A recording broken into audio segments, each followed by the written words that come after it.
오늘 그 이름에 숨겨진 비밀이라는 그 주제로 함께 말씀을 좀 보기를 원합니다. 우리 천안에는 강이 꽤 많지 않은데 이 강을 걷다 보면 언젠가 강의 끝이 나타나게 됩니다. 그렇죠? 강의 끝은 마지막이 아니라 또 다른 큰 넓은 바다라는 새로운 시작을 우리에게 알려주게 되죠. 여러분, 우리 인생도 마찬가지 아닙니까? 우리 인생의 끝은 죽음이 아니에요. 죽음 너머에 또 다른 세계가 분명히 있음을 우리에게 말씀하시죠. 여러분의 인생 속에 무엇인가 내 인생에 맞춰지는 것이 있다는데 그 맞춰지는 것이 아니라 그 마침은 또 다른 새로운 시작을 우리에게 알려주고 있다라고 그렇게 성경은 우리에게 말씀하고 있습니다. 우리가 신앙적인 관점에서 바라보게 되면 우리가 지금까지 철저하게 의지하고 살아왔던 것들, 또 우리가 익숙하게 그렇게 지나왔던 모든 것들이 완전히 끝나버리고 뒤집어지고 그리고 버려지고 우리는 이것을 우리 인생의 혁명이라 합니다.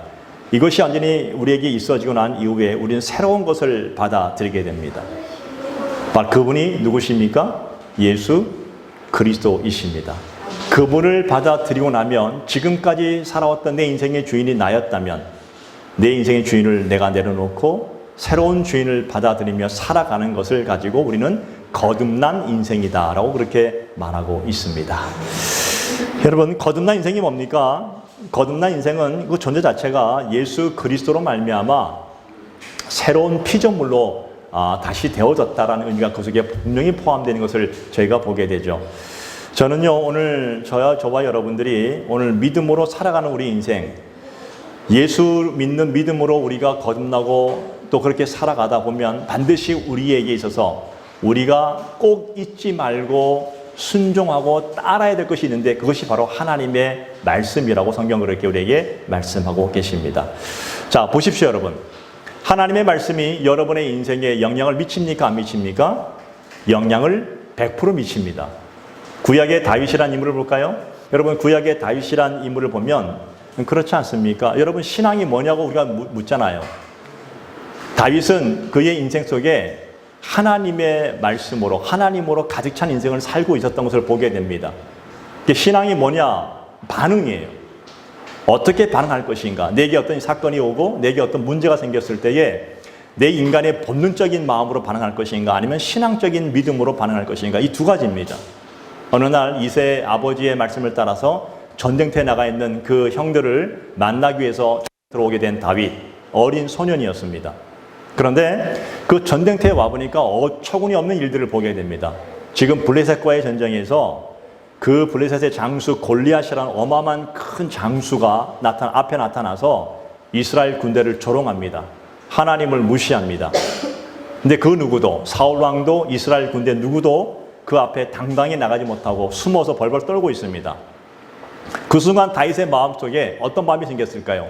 인간의 본능적인 마음이라면 같이 숨어야 됩니다. 왜? 게임이 될 수 없는 싸움이니까. 그런데 그의 마음속에 신앙적인 반응이 일어나게 됩니다.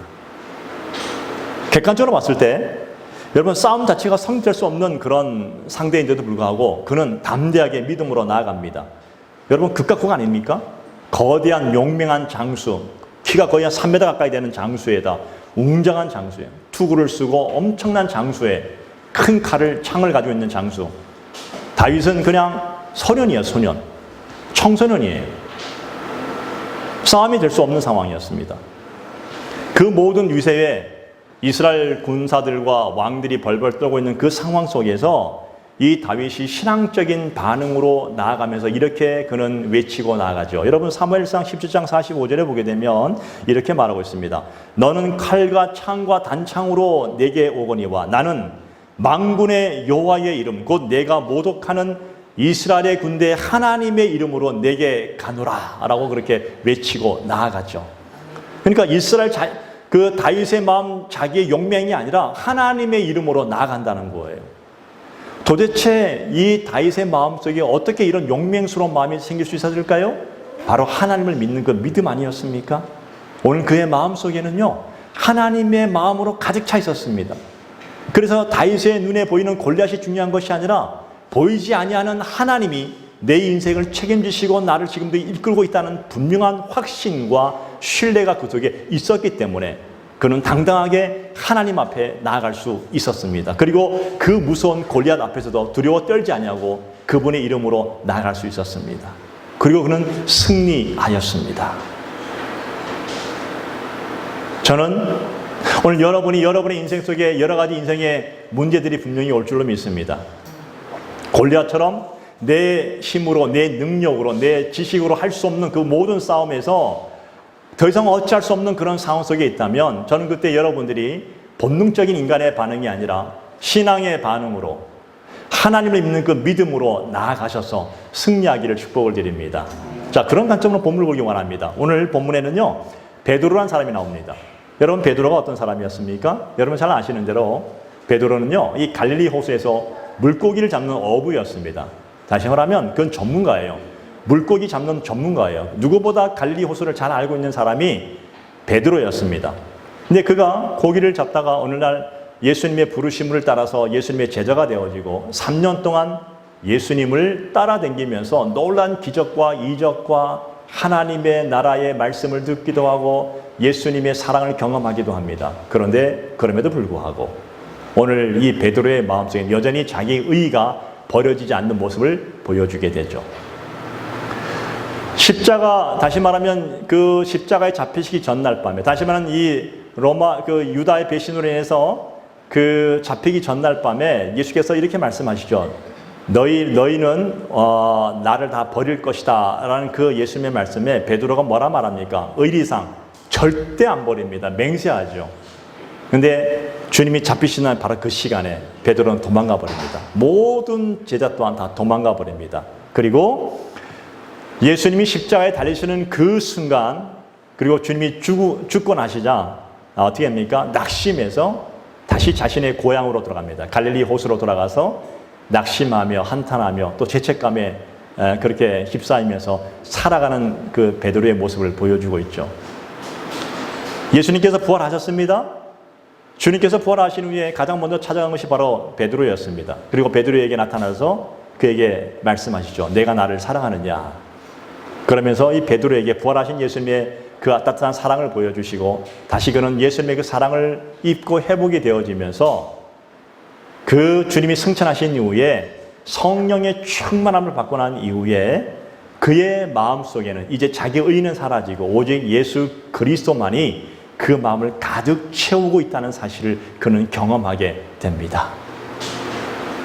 바로 오늘 본문은 그 성령의 충만함을 경험하고 난 이후에 바로 그 얼마 되지 않는 베드로의 모습을 우리에게 지금 보여주고 있죠.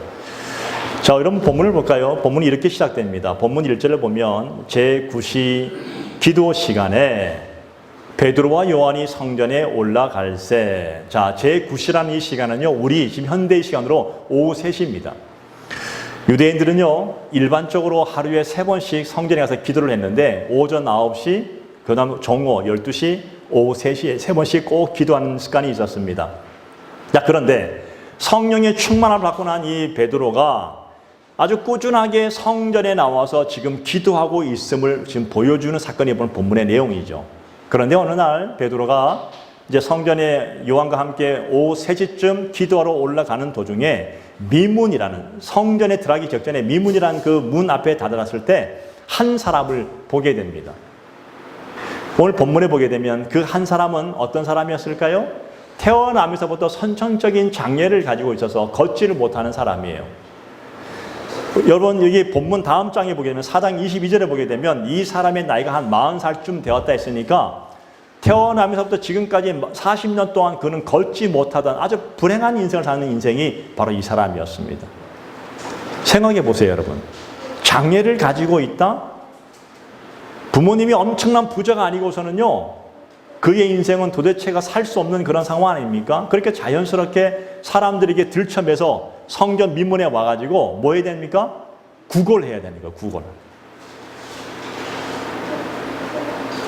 요즘 우리나라처럼 이 복지가 잘 돼 있는 그런 시대가 아니잖아요. 여러분, 우리 복지는요, 사회에서 어려운 자들, 소외된 자들에게 이 나라가 얼마나 많이 책임져주고 있습니까? 혜택을 주고 있습니까? 근데 이 시대는 또 그런 시대는 아니에요. 굉장히 아주 복지가 없는 그런 시대예요. 이게 얼마나 힘들고 어렵겠어요, 여러분. 평생을 구걸하는 거예요. 절망이 뭔지, 배고픔이 뭔지, 그리고 외로움이 어떤 것인지 사람들이 그와 얘기하지 않습니다.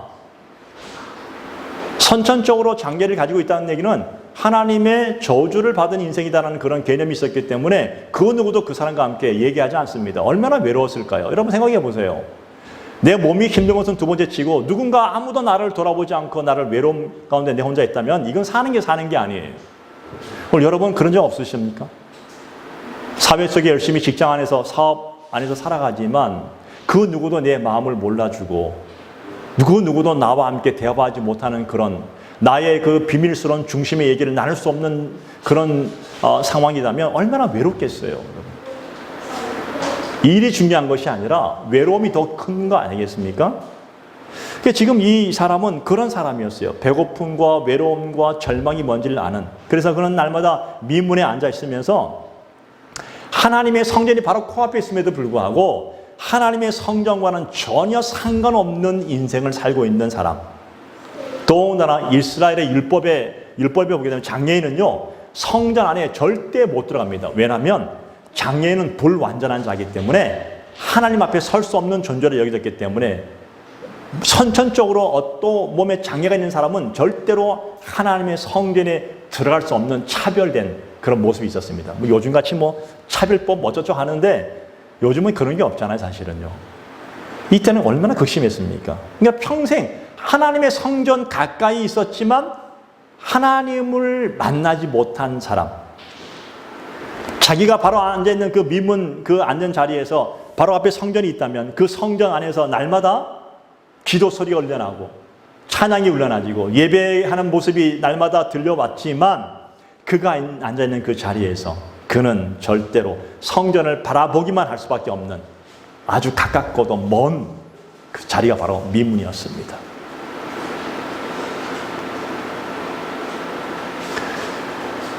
누구 하나 그에게 관심을 가져주는 사람이 지금까지 없었습니다.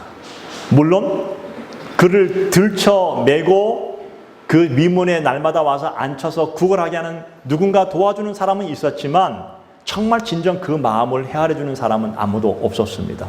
그리고 그는 그 자리에 앉아서 뭐만 하고 있습니까? 오직 구걸하는 거예요. 구걸. 그러니까 그에게 있어서 성전은 예배하는 곳이 아니고 들어갈 수 없는 곳이지만 그냥 단순히 구걸하기 위해서 필요한 곳이 바로 그 자리라는 것을 우리에게 보여주고 있죠. 그래서 오직 자신에게 어떻게 더 많은 사람이 내게 돈을 줄까, 적선해 줄까, 그거에만 관심을 가지고 있는. 그래서 정말 이 사람은요, 자기 인생 속에서 정말 가장 중요하고 가장 필요한 것이 정말 무엇인지 모르고 살아가고 있는 인생이 바로 이 사람의 인생이었습니다. 어쩌면 오늘도 마찬가지 아닙니까? 오늘 우리가 하나님 앞에 살아간다고 합니다. 또 어쩌면 이 땅에 많은 사람들이 열심히 살아갑니다. 열심히 자기의 성취를 위해서 또 열심히 물질을 벌기 위해서 열심히 자기의 권력을 위해서 명예를 위해서 열심히 살아가지만 정말 끊임없이 무엇인가를 성취하고 나면 인생이 행복할 줄 알았는데 더 다른 것이 또 내게 다가와서 계속 나를 하여금 도전하게 만들고 끝없는 욕망과 욕심으로 만족함이 없는 인생을 살아가는, 그러다 보니까 어느 순간 낙심하게 되고 절망하게 되고 인생의 참된 행복이 뭔지 만족이 뭔지를 모르고 또 그러다 보면 사람도 잃어버리고 진짜 내 마음을 아무도 몰라주는 오직 내 성취를 위해서는 앞만 보고 달려갈 수밖에 없는 이 외로운 우리의 모습이 어쩌면 이 사람의 모습 아닐까요? 좀 더 가깝게 얘기해 볼까요? 우리가 하나님을 믿는다고 하지만 성전에 나오지만 성전에 나오는 목적이 오직 하나님께 예배하기 위해서 나오는 그 목적도 있겠지만 그거 없이 그냥 시간이 없으니까 아니면 내 마음이 좀 찝찝하니까 그냥 마음의 위안을 얻기 위해서 아니면 만족을 얻기 위해서 나올 수도 있습니다. 어떤 사람은 친목을 도모하기 위해서 나오는 사람도 있을 것입니다. 그렇지 않겠어요?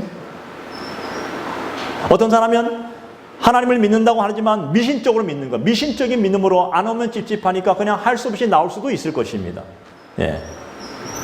그런데 여러분 보십시오. 오늘 이 성전 미문에 앉아있는 이 사람, 도대체 그에게는 어떤 소망이 있었을까요? 아무런 소망이 없었습니다. 아예 소망 자체가 있을 수가 없었어요.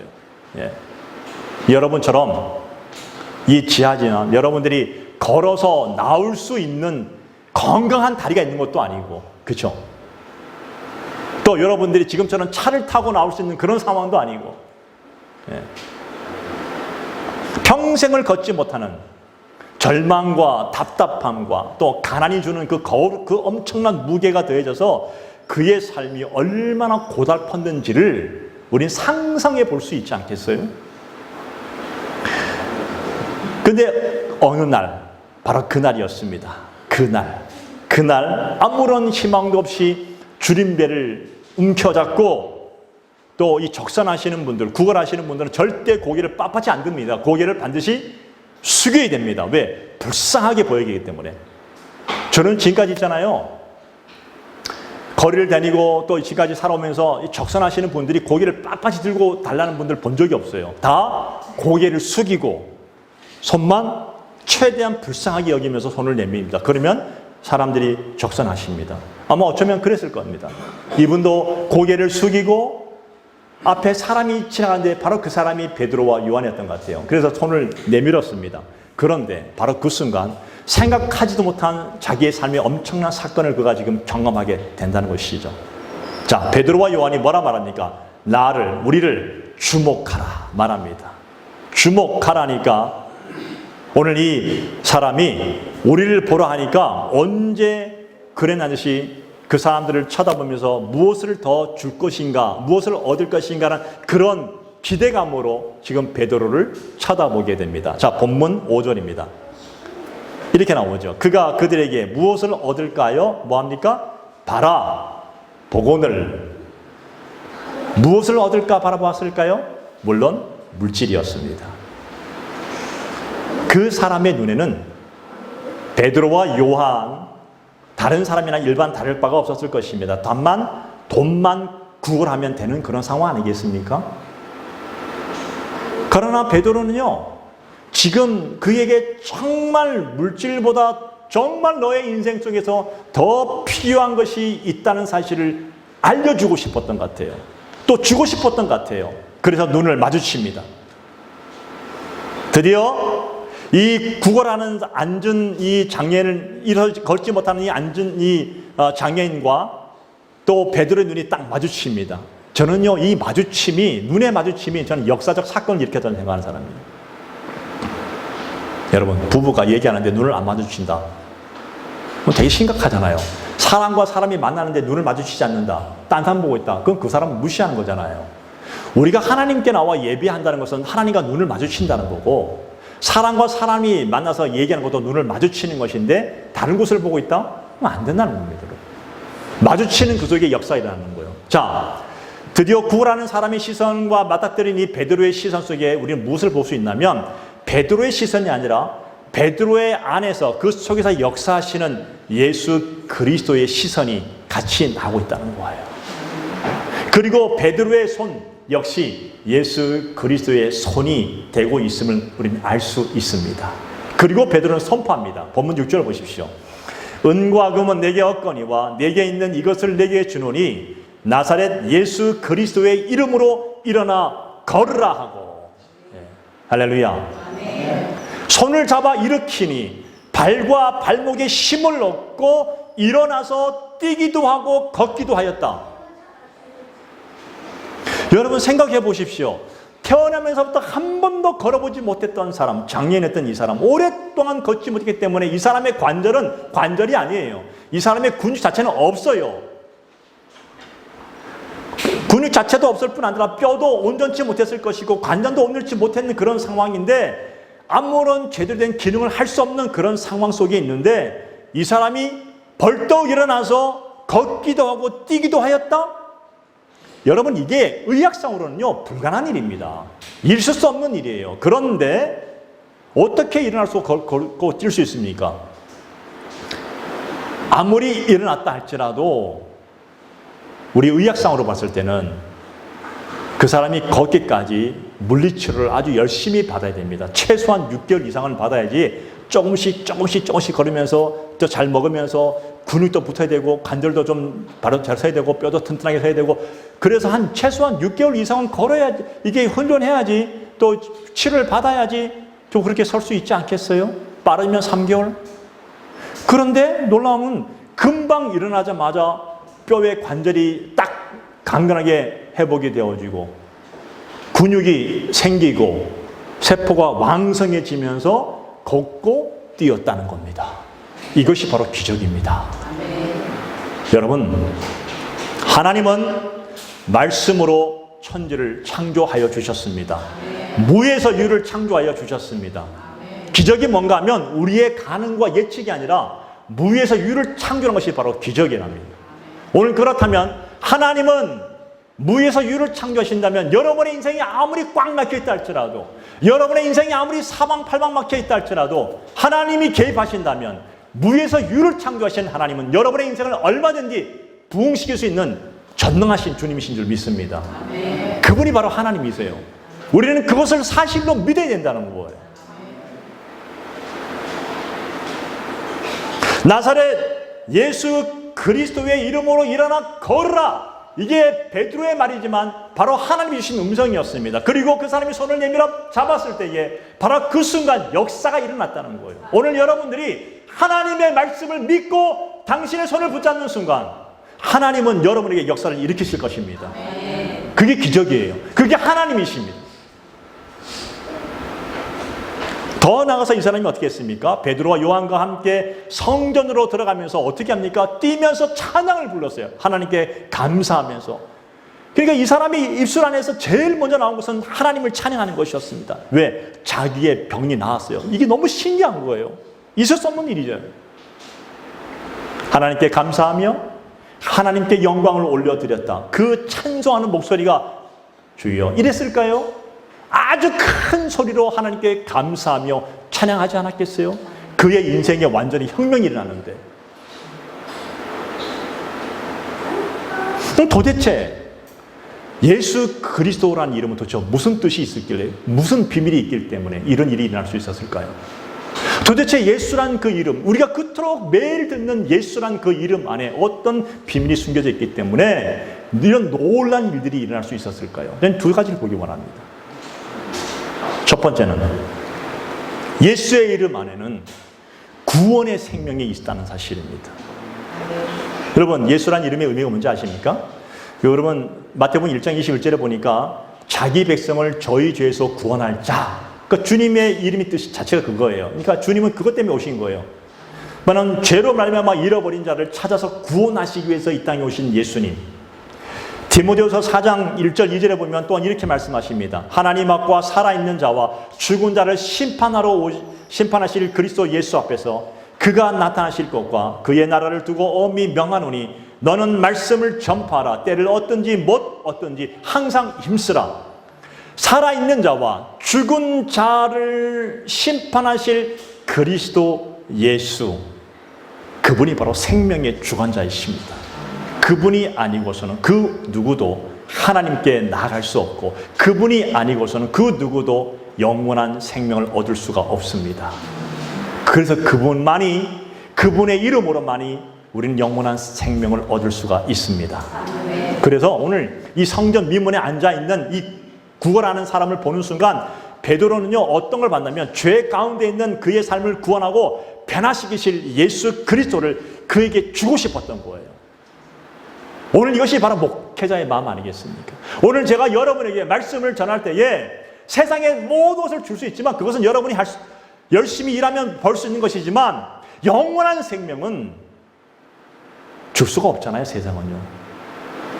그러나 하나님의 말씀은 오늘 이 시간 성령의 감동으로 여러분에게 줄 수 있는 것이 있다면 바로 예수 그리스도입니다. 그분이 여러분에게 영원한 생명을 줄 것입니다. 평생을 걷지 못하는 장애인이었던 이 구걸한 사람, 이 구걸하고 절망 가운데 있는 이 사람이 불쌍한 것이 아니라 죄로 말미암아 그 사람의 안에 예수 그리스도의 생명이 없다는 것이 가장 큰 문제가 아니었습니까? 이것 때문에 고통스러웠던 거예요. 베드로도 불쌍해 보였던 거예요. 베드로가 이렇게 선포할 수 있었던 것은 분명합니다. 죄 가운데 죽은 자를 달리 살리시는 구원의 생명이 바로 예수께 있다는 사실을 믿었기 때문에 그는 선포할 수 있었습니다. 여러분, 이것은 실제로 예수님의 공생의 기간 동안에 가장 핵심 아니었습니까?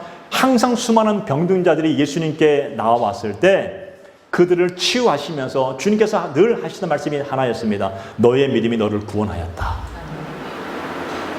그의 몸의 치유와 회복뿐 아니라 그 영혼의 구원까지도 선포해 주셨습니다. 그게 주님의 사역이었습니다. 그래서 이 땅에 있는 사탄, 마귀, 귀신, 이것들이 제일 무서운 것이 아니라 예수 그리스도의 이름이 가장 무서운 것이에요. 그분이 만왕의 왕으로 이곳에 오셨다는 것입니다. 그래서 마귀와 귀신들, 이 세상 사람들이 그토록 매일 미신내에 막 덜덜 떨면서 뭐 전보고 무당 찾아가고 귀신 뭐 그런 것들 보면서 덜덜 떨잖아요. 그 모든 것들이 예수 그리스도의 이름 앞에 무릎을 꿇습니다.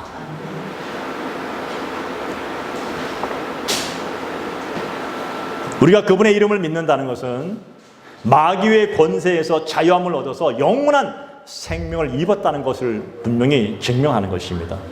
세상 가운데 있는 사람들은요, 귀신을 두려워합니다. 세상에 있는 사람들은 세상의 모든 것들을 또 두려워합니다. 왜? 귀신은요, 영적인 존재이기 때문에 절대로 사람이 귀신을 이길 수가 없어요. 이길 수 자체가 없는 거예요. 사람은 귀신을 대적할 수가 없습니다. 귀신은 영적인 존재, 보이지 않아요.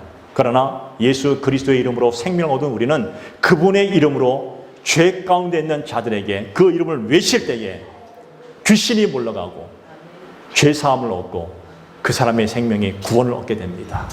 이것이 놀라운 비밀이라는 거예요. 이 비밀을 아무리 선포해도 어떤 사람은 깨닫고 돌아온 사람이 있는가 하면 어떤 사람은 들어오지 못합니다. 저는 오늘 말씀 듣는 여러분 모두에게 이 놀라운 비밀이 임하기를 축복을 드립니다. 여러분, 초대교회 성도들은요, 예수란 이름은 그들의 삶 속에 절대적이었습니다. 여러분은 여러분의 삶에서 가장 절대적인 단어가 무엇입니까? 내 남편이십니까? 내 아내십니까? 아닙니다, 여러분. 우리 아버지, 어머니십니까? 아닙니다, 여러분. 내가 믿는 다른 무슨 신비한 그겁니까? 아닙니다, 여러분. 여러분이 가진 지식과 권력입니까? 아닙니다.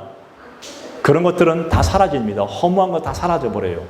그런데 절대적으로 믿을 분이 있다면 영원히 변치 않는 예수 그리스도의 이름입니다. 그 예수님이 그 초대교회 성도들에게는요, 가장 절대적으로 그들은 어디를 가든지 그들의 인생 속에 그 입술로 나오는 모든 것들은 예수님밖에 없었습니다. 왜? 예수님이 길이요 진리요 생명이었기 때문에. 그들은 모일 때마다 찬양했고 그들은 흩어지면 예수를 증거했습니다. 담대히 나갔습니다. 설령 그들의 삶 속에 고난이 온다 할지라도 그들은 주저하지 않았습니다. 인격이 무시당해도 그들은 절대 개의치 않았습니다. 실망하지 않고 예수님의 이름을 붙들고 온전히 의지하고 핍박의 순간에도 왜 주님 나를 구원하지 않습니까? 그렇게 원망하지 않고 영원한 생명을 주신 그 예수님만 붙들고 그들은 당당하게 담대하게 자신들의 주어진 길을 걸어갔습니다. 로마서 14장 8절 9절은 이렇게 우리에게 증거하고 있습니다. 우리가 살아도 주를 위하여 살고 죽어도 주를 위하여 죽나니 그러므로 사나 죽으나 우리가 주의 것이로다. 이를 위하여 그리스도께서 죽었다가 다시 살아나셨으니 곧 죽은 자와 산 자의 주가 되려 하심이라. 살아도 주를 위해 살고 죽어도 주를 위해 살겠다는 얘기는 오직 내 인생의 가장 큰 목적은 예수 그리스도입니다. 내가 직장 생활을 해도, 내가 사업을 해도, 내가 공부를 해도, 내가 무엇을 해도 내 하는 모든 인간들은 예수님 때문에 한다고 분명한 고백이 있었다는 거예요. 그렇기 때문에 예수님은 그들을 책임져 주셨습니다.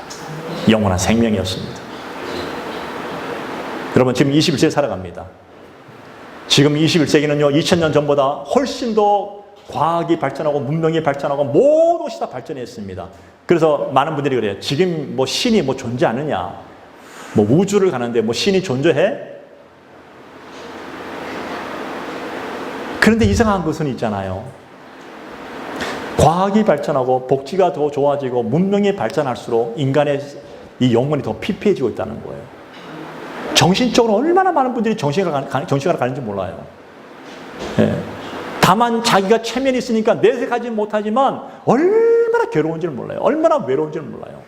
지난 10년 전보다 지금이요 우울증으로 상담하는 사람들이 10배 이상, 100배 이상 늘었답니다, 여러분.